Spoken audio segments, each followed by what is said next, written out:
Diabetes और diabetic retinopathy का treatment क्या है, इसके बारे में बहुत से कंफ्यूजन है लोगों के मन में, क्योंकि लोग ब्लाइंडनेस से बचना चाहते हैं अगर उन्हें डायबिटीज हो, लेकिन कौन सा ट्रीटमेंट किया जाए ये ठीक तरह नहीं जानते। तो यही आज हम आपको इस वीडियो में बताएंगे। नमस्ते, मैं हूं doctor Mohita Sharma, senior eye surgeon and phaco refractive and retina specialist at Tirupati I centre, जो कि नॉर्थ इंडिया का one of the largest I hospitals है।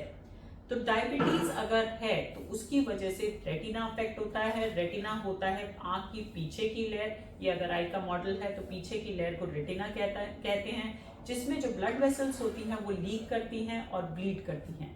तो कौन सा ट्रीटमेंट हो ये आपके डॉक्टर्स डिसाइड करते हैं बेस्ड ऑन आपकी क्या स्टेज है डायबिटिक रेटिनोपैथी की, और क्या उसके अंदर रेटिना में डैमेज हुआ है, या तो लीकेज है या ब्लीडिंग है, उसके बेसिस पे डिसाइड होता है। दो तरह के ट्रीटमेंट होते हैं, पहला होता है लेजर्स और दूसरा होता है एक तरह के इंजेक्शन जिसको हम कहते हैं इंट्राविट्रियल इंजेक्शन। लेजर ट्रीटमेंट जो डायबिटीज के लिए होता है, रेटिनोपैथी के लिए, उसमें एक सिंपल मशीन होती है। सिंपल माने हुआ कि दिखती ऐसी मशीन है लेकिन है बहुत एडवांस टेक्नोलॉजी, और इस मशीन पर आपको बिठाया जाता है, कोई ऑपरेटिव प्रोसीजर नहीं होता। कुछ एनेस्थेटिक ड्रॉप्स आंख में डाले जाते हैं, एक लेंस आंख के ऊपर लगाया जाता है जिससे हम फोकस करते हैं लेजर की शॉट्स को, और जहां हमें लेजर करना है वहां हम लेजर के शॉट्स को देते हैं।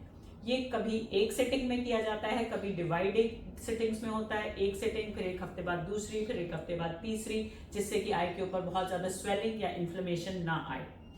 जो लेजर ट्रीटमेंट होता है वो जनरली तब होता है जब या तो बहुत एडवांस रेटिनोपैथी हो, जिसको कहते हैं प्रोलिफरेटिव रेटिनोपैथी, जिसमें छोटी छोटी ब्लड वेसल्स बनती हैं रेटिना के ऊपर, और ये ब्लड वेसल्स जो है ब्लीड कर रही होती हैं। इन ब्लड वेसल्स को रिग्रेस करने के लिए या श्रिंक करने के लिए इस लेजर को किया जाता है 2 to 3 सिटिंग्स में। जब हम ये लेजर करते हैं तो ये श्रिंक हो जाती हैं और ब्लीडिंग की चांस कम हो जाती है, इसलिए vision loss and sudden blindness का चांस मिनिमाइज हो जाता है। इसके अलावा सेकेंड ट्रीटमेंट होता है इंट्राविट्रियल इंजेक्शन, जिसमें एक स्पेशल इंजेक्शन आई के अंदर दिए जाते हैं। ये ऑपरेशन थिएटर में किया जाता है। एनेस्थेटिक ड्रॉप्स डाल के हम लोग एक छोटा सा इंजेक्शन इस व्हाइट पोर्शन में साइड से लगा देते हैं।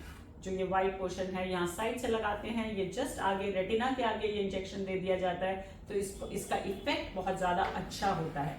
कई तरह के इंजेक्शन होते हैं, कुछ होते हैं जो एक महीने पे लगाए जाते हैं, कुछ होते हैं कि जो एक समय पे लगा के 3 से 4 महीने तक काम करते हैं, और आपके डॉक्टर्स डिसाइड करते हैं कौन सा इंजेक्शन दिया जाए।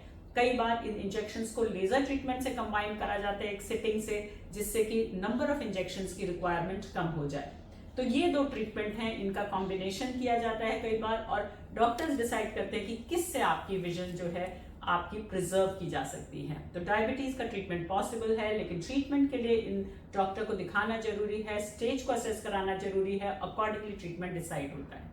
तो ये थी information about lasers and injections for diabetes. Anything else if you want to know, आप हमें कमेंट बॉक्स में कमेंट करके पूछ सकते हैं, या हमारी और इन्फॉर्मेशन जानने के लिए हमारे चैनल पे सब्सक्राइब कर सकते हैं। Thank you so much.